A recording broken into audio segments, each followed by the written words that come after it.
Bear. In the studio, it is Jack Armstrong, chairman of the Mississippi Auctioneers Commission. Yes, it would be. And Senator Kathy Chisholm. Good morning to both of you. How are you, Kathy? It's good to see you. Good morning. Good to see you. And Jack, it's good to see you, sir. Good to see you, Paul. All right, my man and lady, we are ready to talk about this. Let's do it to Mississippi. I had something wrong this morning. It said here the association. It's not the association. It's the commission. You are chairman of the commission. Correct. How long have you been there? I was on the first one in 1995, appointed by Governor Kurt Fordyce. And, Paul, I'm going to tell you something. It was not a fun time back then. There's not an instructional video on how to start a state agency. Yeah. And matter of fact, the legislature, when they passed the law, did not give us any startup money. So July 1st comes in, the bill came in, and people was ringing my phone saying, I don't have an auctioneer's license. I said, I don't either. When we figure out how to do it, I'll get back with you. So the five of us at that time went to Community Bank and signed a $30,000 note to put the state in business for 6 months so the legislature get in, and we started operating as a normal agency at that date. Okay, now this bill is who has the bill to do away with this? It has passed the House and is now gone to the Senate. It's in the Senate. So Kathy, speak to this. Number one, you're an auctioneer. Yes, sir. How long have you been doing this? 31 years. Is that right? Yes, sir. How did you get into it? I had always been fascinated with auctioneers, and in 1990 I decided to go to auctioneering school to learn more about it. I knew that I wanted to become an auctioneer, but I wanted to be further educated on it. I didn't want to just jump into something and not know what I was doing, and at that time they did not have a licensing law. So I completed my schooling, and in 1995 they established the auction commission, and you had to have a license, and I grandfathered in because I had been auctioning for 5 years. Jack, I think one of the things is that people have no idea what that industry, what that occupation entails. Right. It's far more than just the auctioneering chant itself. I mean, you got to be an accountant. It's the business side of it, and Kathy just hit on a good point. The reason this commission was formed, Paul, prior to 95, there was a guy, and I've slept since 95, and I don't remember the exact reason, but he came in and rented the Coliseum. He either beat people out of money or sold reproductions as real and was fake, but Mike Moore's office at that time had to get involved through the AG's office, and that's why the license law became in effect then, was people doing bad practices. Kathy, is this Senator Kathy Chisholm? Do other states have the same thing as far as commission's concerned? Yes, sir. Now, tell me, and jump in here, but what's the reason now that they want to do away with this, to end it? Is it cost prohibitive? Is it not necessary? What's the reason? That's what I hear, that we want to be less cumbersome. We want to break up a good old boys club, reasons like that. But Paul, I can't find it. I've given the Speaker's office every bit of information they wanted. Like our schools that we approve, I send them a list of the schools. The cost factor there ranges as low as from $900 or some change up to $3,000. You mean for total tuition? Yes, to get your degree. And back what you said about the business side of it, that's what the school does. It doesn't teach you how to talk fast. It teaches you how you can make a living. You have all these different instructors. Me personally, I sell cars. And there's the guy come in and say, I sell cows, I sell antiques, I sell heavy equipment, I do real estate. It's just different broad knowledge, and you go back and take it and make it or break it. Kathy, what do you sell? I specialize in estate auctions. And when doing the estate auctions, you also, if you're going to sell the real estate, you also need your real estate license, which I have both, and kind of picking up where he left off. There's millions and millions of dollars that go through an auctioneer's hands per year, so you really need to be licensed and bonded. There's so many horror stories before 1995 of auctioneers. They go in, they do the auction, they run with the money, and I won't call any names, but there's one incident in North Mississippi.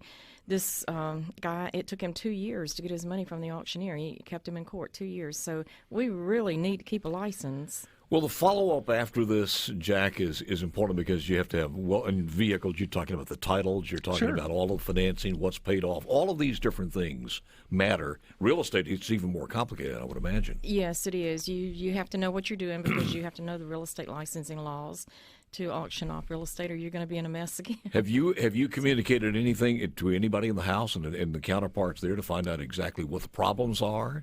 I have not. Or, as an auctioneer, relate the complexity of this industry? No, not on the House side. I have talked to a few of the senators on the Senate side, and I don't think many of the senators are liking this bill. But I have not talked to anybody on the House side. I would agree with the folks in the House and Senate. There are some of these boards that probably do need to be done away with. Some of the ones who've never met, or some of the ones who are not meeting, are the ones. But there are some, and again, I caution people. Again, throwing the baby out with the bathwater, and I think this might be a situation like that. It is, and Paul, you see a lot of bills come through the legislature, and they have good intentions. Now, the intent of this bill, what was relayed to me by some of the House people, were let's make it easy for people to get in the auction business without the red tape. I hear that a lot, but what I tried to explain to them was that you're really hurting people. Because like Kathy, I was in the business before our law came into effect. Through this commission, we have built reciprocity with 14 states. Back then, we didn't have that. I had to drive to these states. I had to sit down and take their examination. And in fact, I lost a job in Alabama because they would not even let me sit down and take their examination. I had to apprentice under somebody that lived in Alabama. I couldn't find somebody to do that. I lost a job, had to move on. Now, you pick up your phone, you have a letter of good standing, and boom, your license. It's easy. We've worked that relationship. Plus, we're a special fund agency, Paul. We do not. It's not costing the taxpayers. Not cost the taxpayers a dime, and the people that are professional auctioneers want that. We pay for it ourselves. Matter of fact, Billy McCoy days, when they came and raided special funds, they got $100,000 from the Auctioneer Commission, and unless the mail runs a day, we hadn't got it back. But we pay our bills. It was that was a good maneuver back in those days. It was hey, fun. We'll just grab this. They won't mind. I'm wondering, and again, it's Senator Kathy Chisholm. What's it look like? What would the auctioneer world look like after this bill if it's signed by the governor? A mess, a big mess. Give me an idea, because would any auctioneer have to come in to get a license? Would they need a license? They wouldn't have to have a license if this bill goes through. So I could just wouldn't go have up and anywhere say, to go. I'm an auctioneer, and I could do this. And the bad thing about it, since we would have no license in the state of Mississippi, people like Mr. Armstrong would lose jobs in other states unless he goes to these states and takes the test like he's talking about, because we couldn't reciprocate. We'd have no license to reciprocate from. In the state of Tennessee, that's where I went to auctioneer school. And once you completed your school, you had to apprentice under a licensed auctioneer for 2 years before you could even take your test to be an auctioneer. So I would think if I've got some property that I wanted to, and it was rather extensive, I'm going to call somebody from, if it's still reciprocal, I'd probably call an auctioneer from out of state. You have that right. I mean, as long as they're you see what I'm talking about there. As long Somebody as they're who licensed, doesn't know you, exactly. They don't know Kathy, they have Right. no idea this is new to them, and they figure out you guys are not licensed, and there's no longer a commission. I'm going to get somebody from out of state to do it. Correct. Right. You would still have to be licensed and bonded, I would imagine. You would be a lot smarter to get somebody from out of state if we did not have a license and we're not bonded. Are there other boards now that are also under fire? I mean, I know that they're trying to get rid of some of them. I haven't seen. I don't have the list in front of me. I know that we're in the mix with several others, and I was speaking to someone in the House, and he said, "Well, if you get a bad haircut, your hair will grow back." And I said, "Yeah, you can get a haircut for $10 in some places, but millions of dollars run through the auction industry." I just didn't know why we were lumped in with a lot of others. Wait a minute. The wisdom he gave you was what? Would you repeat that? If you get a bad haircut, it'll grow back. How'd that make you feel? Well, I'm not even going to ask. We wasn't comparing apples to apples. You. Was my point that I made. Well, I would answer. What the hell are you talking about? That's basically it. Reciprocal states are Alabama, Georgia, Louisiana, South Carolina, Virginia, Arkansas, Illinois, Massachusetts, Tennessee, Ohio, Florida, Kentucky, North Carolina, and Texas. We'll FDIC. In the studio, Jack Armstrong is chairman of the Mississippi Auctioneers Commission, and Kathy Chisholm. Kathy is Senator Kathy Chisholm, Senator District 3 of Benton, Pontotoc, and Union counties. A lot going on up there? A lot of snow and ice. It's gone now for the most part, isn't it? Pretty much. It was a. Did you cancel the auctions for the cars? We were able to work. Most of mine are South Mississippi. In the South area? Yeah, we were able to work. Now, I did go down, kind of like you and I talked last week. You were camping out over here. I drove when things were kind of thawed south, where I'd be there the next morning, changed up, but we were able to work. For people who don't know what Jack does, I think it's interesting, too, and Kathy, both of them, because it's an amazing industry. It really is, but it can get out of control, and you can have some shenanigans move into it fast, and that scares me. Secondly is that when you start asking, as the chairman of the commission, where are the problems? Tell me why this is there. Where are the complaints? What do you get? I reached out to the House and asked that same question, because that's where the bill originated. And usually where something originates, that's where the problem is supposed to be. Like where there's smoke, there's fire. And I reached out and I asked them, I said, I'm chairman of this commission. Tell me how I can do my job better. Give me a list of names and numbers of people that are calling the Mississippi House of Representatives. Tell them how I am keeping them from getting a Mississippi auctioneer's license with all this red tape, with all this good old boys club. Give me a name. Didn't have one. They said they wanted to be proactive and not reactive. Is that the same result you're getting, Kathy? Yes, I have not talked to the House side. On the Senate side, I've talked to a few senators to see how they felt about this bill, and I don't think they're very happy with the bill. And most of us over there would like for the bill not to happen. You know, this is in a way kind of like the scope of practice in some form or fashion, where you think that people are trying to block others from coming in and taking the job and stop competition. But you've never had anybody come to you and said, look, if they meet the qualifications, and like I said when you going to go out of state and if you don't have a Mississippi law to reciprocate with, and you have to drive and you have to go get a motel room, and you have to go sit down for their examination, all you have to do now is pick up the phone, say, I want one. If you give me a letter of good standing, you meet the qualifications in our law, we're going to send it to you. Well, here's the other part, too, and I don't know this, I'll just ask, but I would imagine in real estate, because you can get up to some big money there, and certainly you're buying how many cars at one time? Oh, we run, just like last week in Hattiesburg, we probably run 700, 800, 900 cars. In one auction. In a week, yeah. In one auction week. in a week, yeah. So we're talking about big money here, but I would imagine some people, if you are signing on to do them, they want you to be licensed. And most definitely. I do county auctions, too.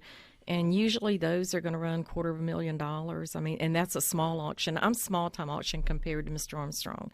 And $250,000 is a lot. Senator, I work for some big-time auction people. I'm a hired hand. I don't get to keep any of that money. Well, when you say that, they contact you? Yes, sir. And their requirements are that you be licensed and bonded, I have to be licensed of course. and bonded, yes. So anybody who comes in here that just says, I've just graduated from high school, I'm second year in community college, and I'm now an auctioneer. Well, that's what it would look like. That's what it would look like. But they would have to be licensed and bonded also, I would imagine. What about the fees? What does it cost per year to be an auctioneer in the state? As far as they have a license, what does that cost? Are there fees? $100 a year, and you're required to have a bond, and my bond for 3 years cost me $109, so it's not astronomical at all. Bond recovery: any licensee who fails to meet the obligations promulgated under the statute shall receive a hearing in accordance with the laws of Mississippi. Do you normally have those? A lot of those? We have had hearings. We have representation from the Attorney General's office. We will have our regular board attorney, and they will actually send a hearing officer in, and we will have a court reporter, and that is actually an on-record hearing, and that licensee, if he's not happy with our decision, he has a right to appeal our decision to Hinds County Circuit Court. But my question is, if that happens and you've had complaints on people that haven't done what they're supposed to be doing, Kathy, what's the procedure after that? Who do you go to? You're just exacerbating the problem or moving that problem on to somewhere. Who's going to take care? Who takes over? Would it be the state auditor, the county sheriff? What happens after that? I've never been in that situation, so you're going to have to get Mr. Armstrong to answer. I mean, what nobody has. I mean, if the commission is not there, if there are people doing some bad things, they just have to go to the court system. But with the license being in place, the people we're trying to keep out of the business, I guess you'd say, if they not meet our criteria, they would not have that auction license number. When they right now, if somebody, Paul, advertises an auction, it's by law they have to have our number there to know that they meet the qualification, their license. If not, I'm going to call the Attorney General's office. We're going to get a cease and desist order in and keep anybody from doing it that does not meet our standards. Now, if we're done away with, we're not there to do that. How many people on the board? 5 of us. And they're staggered as far as their appointment. Who appoints them? The governor. The governor appoints them. Right. In this bill, there's. Did you ever talk to them and said, "Look, if you guys need to make some changes, what are the changes that we could make?" I was not aware of this bill because it didn't. A lot of times I've been told when you put the auctioneers in the criteria of bills that's been dropped in the legislature, it was, since we're lumped in with so many, we did not get in the top section, and a lot of us didn't know about it till it was voted on the floor that day. Now you can ask a lot of House members since. I contacted the Mississippi Auctioneers Association and other board members. The phone started ringing then. There is an association. There is an association, and they want us to stay like we're doing. How many auctioneers do we have in the state? Do you know? I'm on a guess license right now. We're running between 600 and 700, and I don't have that number in front of me. 600 and 700 auctioneers in the state. Auctioneers, yes. How many usually come in from out of state to do business? I don't have that broken down. Kathy, I guess what you're going to be asking your cohorts over in the Senate to not vote for this, but exactly. What committee does it come through? It will go to AET, and that's going to be Senator Polk. Senator Polk will have that one. Do you know what the timetable is on it? I don't. I'm like Mr. Armstrong. I didn't even know about the bill until the day it was voted on because we're so busy on the Senate side getting our bills through. And the day that this was voted on, one of the senators was over there and heard about it. He comes to me and he says, "Have you heard about the auction bill?" I said, "I just heard about it." So it was new to me that day too. While we got a few seconds here, Sure. I do want to ask you this. Explain a little bit on your day-to-day as far as the cars are concerned.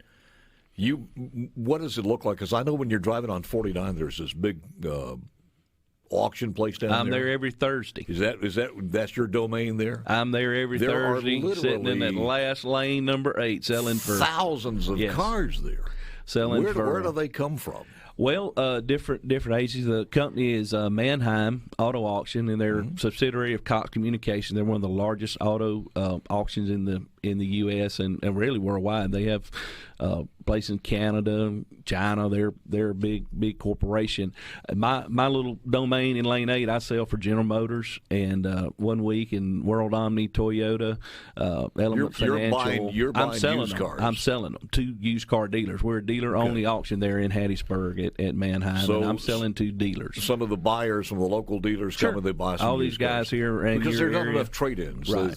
so they have to get supplement. them. Right. Where do you get those cars? Well, they come in. They're repossessions. They're off-lease turn-ins. There's dealerships here that's got old inventory. They said, "Hey, I'm going to send that into the auction and get another color." I mean, just a mixed bag. It is amazing to me because I don't understand pushing that many through at one time. How do you evaluate the real value of that vehicle? Because you can't. Well, I mean, we're not an absolute auction there or any of my car auctions that I work at. We will get them a figure, and they have the right to say yes or no. Kathy, yours is a little bit. Mine's a little bit slower. different. It is a little bit slower because a lot of times you have people coming to my type auction that have never been to an auction before, so you need to stay clear and let them know where you're at. The type auction he does, the same people are there pretty much every auction buying cars. Estate sales part of that too, or? Well, I don't do the estate sales, just live auction. Will you guys give us a little bit of what you do when we come back? Sure. We'll hear from the auctioneers. Sell something around here. Perez, you got anything? I got food. Let's see if we can sell it. See what. In the studio, it is Jack Armstrong, and Jack is chairman of the Mississippi Auctioneers Commission, and Senator Kathy Chisholm, both of them auctioneers, and will give us a little bit of what they do in a moment or two. But I just want to, First time I met Steve Azar was at an auction in Buffalo, New York. Get out of here! Yeah, I was doing. I do Jim Kelly's charity event every year. He was a good friend of the late Kent Hull. Quarterback. Yeah, he was a quarterback for Buffalo, and Kent Hull was a center. Kent was from Greenwood. We lost Kent about 5 or 6 years ago now. Great guy and a dear friend, and we always raise money here for the candlelighters for UMC Medical Center here. So one thing about those Bills guys, even though they never won a Super Bowl, they went to 4 straight. They all stuck together. If one had an event, they all came, supported one another. So I was up there doing an event for Jim, and Steve came and sang, and the first time I met him was at an auction. Steve's got a lot of friends across the country. Great guy. He's done a great job on that show, man. He's I can't believe he's still doing it and still finding people to interview, but he's done a great job. Yep. So, standard of governance, I was looking at every license within 5 business days after the sale transaction shall account to and provide an accounting for those persons who own and who are acting as consigners of goods. So there is some paperwork that they have to fill out and they have to keep track of. Just like what you just said. Mm-hmm. So you get somebody to come sell your property, sell your belongings or whatever, and you're having trouble getting your money, we're your first stop. Kathy, your final thoughts on this one. What do you want them to do, and your concerns on this bill? On the bill, I'd like for him to kill the bill. Simple. I'd like for it to just die. DOA on Senate side. Have you talked to the chairman? I have. Anything that he says about it? He's looking into it? Well, I can't really answer for him, but I don't think he's too happy with the bill. But I can't answer for him. Jack, your final thoughts on this? I agree with Senator. I just think it would be bad for our industry, be bad for that new person where, like I told you earlier, where I was 32 years ago trying to get started without it. And you would agree to the fact that anybody who wants to be an auctioneer, the cost is there, the educational part of it is affordable. It's there. You haven't blocked anybody, or the commission hasn't blocked anybody from coming in? No, not at all. I wanted to ask some of the House members, so, well, are you going to call Southern, Ole Miss, and State and tell them that your tuition's too high and you keep people from going to college? It's a lot cheaper than that. Do we have a lot of people getting into it? I mean, are younger people doing this? We have new people coming along. We meet every quarter. You just stated earlier some of those commissions never meet. We meet once a quarter, and we take care of business, and we have new people that do come in, and we do whatever we can to accommodate them. So you don't know when the vote's going to be on this one, or when the floor debate will be on it, Kathy? Not exactly. It hasn't been called up yet, as far as you know? No, sir. Was there any amendments on the bill at all? No, it was after it was voted on initially. It was held over to motion to reconsider, and then I think they did it just on a voice vote that a lot of people wasn't happy with. But that's what happened. So, to my knowledge, it never was touched out of the House and went straight to the Senate. Got it. What's the hottest vehicle out there to sell right now? Paul, if you could just find one, you find one first. It's nice. There's shortage. Through the world has changed with COVID and everything, as you well know, and the manufacturers, shut down, started making ventilators. So the factories were shut down. So that new inventory was shrinking down. If you ever go by a lot and you see parallel parking's coming back, that's because they didn't have enough vehicles to park them side by side, and now they're saying they're having trouble getting some parts. I think it's a chip or something for a lot of the manufacturers. So inventory is slim and bringing good money. And trucks are at an all-time high as far as used trucks. Yes, it's just indeed. Unbelievable. Let me ask you this: what is the commission? Who sets the commission or the auctioneer's fee on this? Is it different across the state? Sure. Yours is different than his? Yes, I charge 20% plus the advertising. Now, on real estate, it's 6% plus the advertising. And Jack, yours? We do it on the auctions that I subcontract for. We do it on a per vehicle basis. So there's a buyers and a sellers. Real quick, Kathy, give it to 10 me. about around 10, anybody go 10, 20 half 15, 15 about around 15, anybody go 15, 17 out 20, 20 about around 20, anybody go 20, 20 about around 20, anybody go 20. $2,000, then a 1, if it get 2, if it get 3, if it get 4, if it get 5, yeah, Paul, 2,600, if it get 7, Perez, you're out, 28.9, 3,000, and a 1, if it get 2, if it got half, sold $3,100 on the Paul Gallo Show. Thank you, guys.